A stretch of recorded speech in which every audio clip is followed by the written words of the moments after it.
kulanti wacan oo wanaagsan idilkiin baa dhageystayaal meel kastoo aad joogtaan ku soo dhawaada wacaal wixii caalamka inaga soo gaaray oo aad kala socotaan Wardowr Media.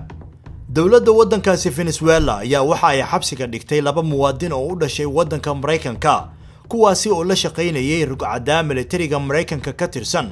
kaasi oo dawladdu ay sheegtay in uu mas'uul u ka ahaa afgambi dhicisoobay oo la doonayay in xukunka looga tuuro madaxweynaha waddankaasi Nicolas Maduro.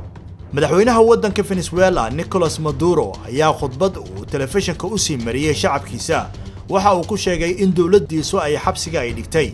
13 argagixiso ah kuwaasi oo lagu eedeynayo inay ku lug leeyihiin shirqool amaba afgambi dhicisoobay kaasi oo xukuumadda Washington la sheegay inay soo abaabushay isla markaana ay ku doonaysay inay ku soo gasho dalkan Koonfur America ku yaala iyadoo u soo maraysa xeebaha Caribbean-ka isla markaasina doonaysay inay xukunka ay ka tuurto madaxweyne Maduro. ilaa 8 ruux ayaa lagu soo waramayaa in lagu dilay howlgalkaasi fashilinta ahaa ee lagu fashilinayay afgambigaasi dhicisoobay sida ay sheegtay dawladda waddanka Venezuela. madaxweyne Maduro ayaa shacabka waddankiisa waxa uu soo hordhigay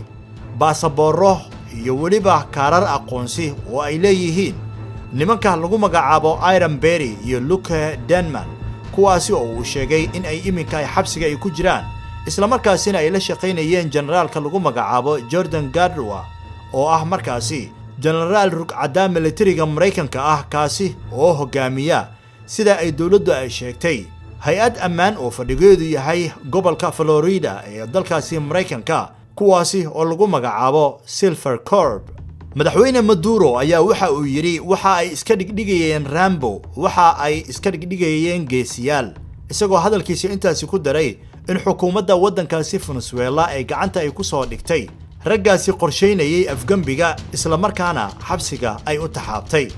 General Gaudio oo isagu qirtay in uu ahaa ninkii soo abaabulay afgambigan dhicisoobay ayaa waxa uu sheegay in Berry iyo Denman ay sidoo kale ku jireen howlgalka. aniga ayay ila shaqeynayeen waana ciidamadayda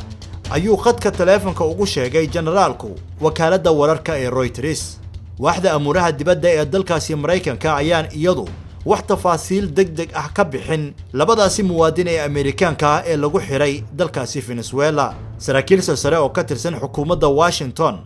ayaa si adag gees isaga riixay in iyagu ay ku lug lahaayeen howlgalkan.